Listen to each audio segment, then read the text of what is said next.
Welcome back. This is the AM show. My name is Benjamin Akakpo. A common manifesto for our common future. Of course, we need that. And that is why JoyNews, collaborating with an amalgam of other groupings, is coming your way with this public lecture. The likes of Michael Koto, Akosia Bame, and David Ofosu-Dotty are the speakers we've lined up for this event. Of course, talking about where we're going as a country and where we want our ship to eventually dock. But to help throw some light on all of this, we have joining us Yao Nsakwo. He's a known face. He's been speaking a lot in recent times on the dynamics of Ghana and where we're headed. Mr. Nsakwo, a very good morning to you. Thank you for joining the conversation. Good morning, and thank you for having me. Great.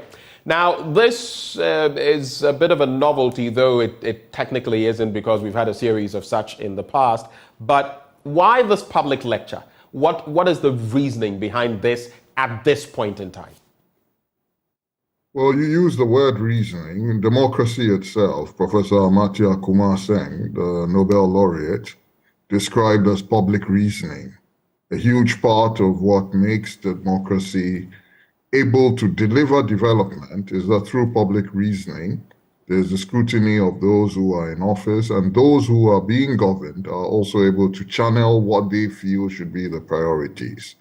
So what the amalgam is trying to do is really to create channels in addition to the many others who are involved in creating channels for such public reasoning to happen.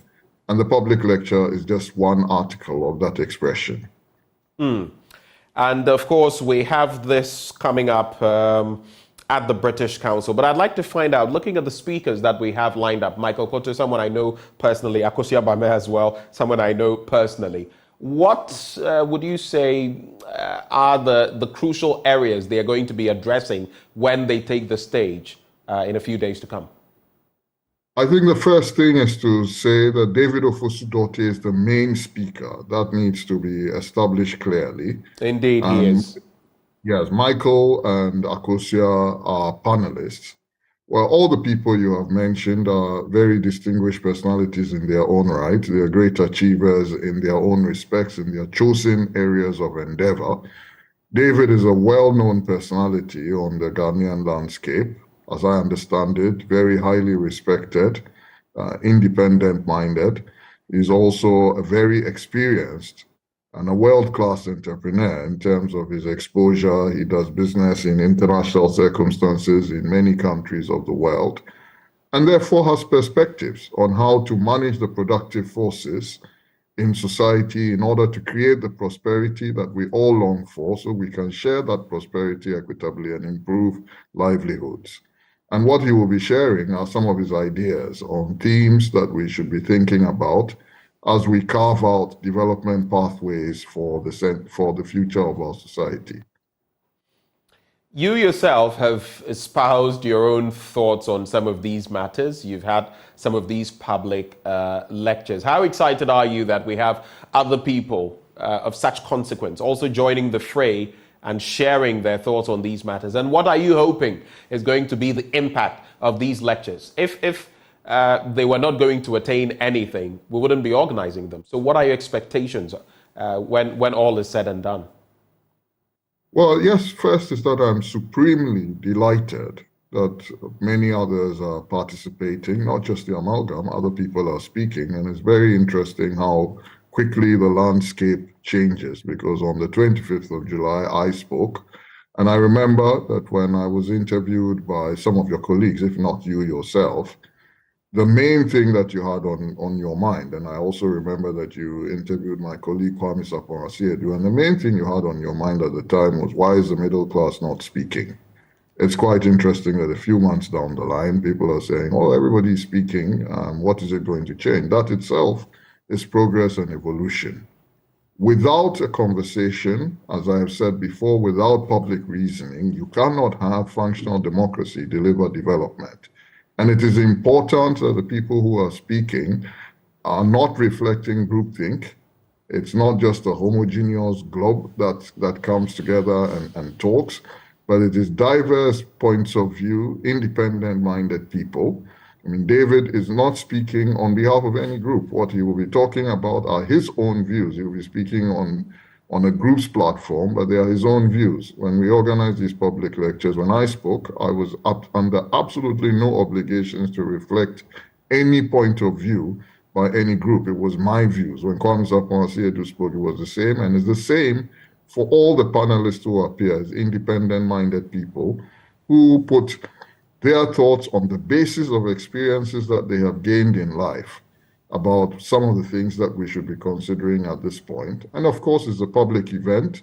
Everyone is invited. There is no admission fee. So the idea also is that other people have an opportunity to participate in the conversation. Now, the instrumentality of conversation to the growth of society and to the growth of democracy and development, I do not believe that I need to sit here and underline it all. It is crucial that as part of our civic responsibility, we all participate in these conversations, and this is just one platform to do that.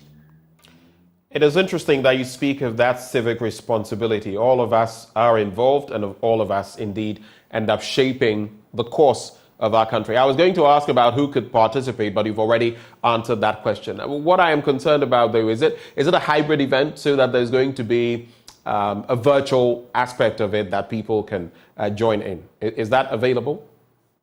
Yes, it is a hybrid event. As you can see from the flyer that you have put up, there's a QR code there, and the QR code links you to be able to access all the ones that we have held before. People have called in from all over the world, especially all other places in Africa and so on. So yes, it is a hybrid event. I will be dialing in myself, so it needs to be hybrid in order for me to be able to participate. But that's how we have run it. Sometimes even the panelists have dialed in and have not been physically present, although on this occasion they'll all be present.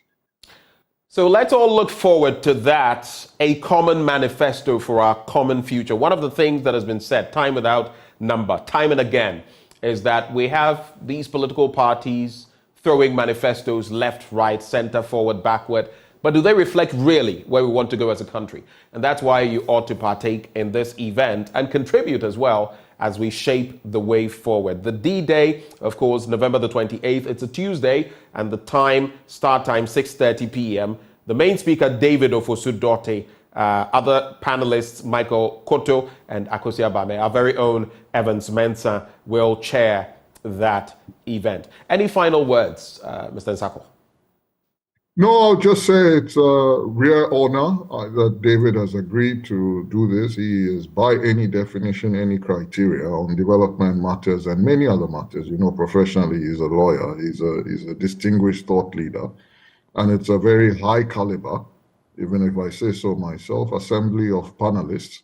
And you have your colleague, the distinguished Evans Mensah. So I think that it will be a tremendously useful event. But at the end of the day, what we are looking for is that all of this discussion, all of this conversation leads to improved livelihoods. And if there's someone who is qualified to share perspectives on that, definitely David qualifies. So I encourage everybody to either dial in or attend physically if you're able to get to the British Council Hall. All right. Thank you very much, Mr. Nsako, and thanks for holding high the flag of Ghana.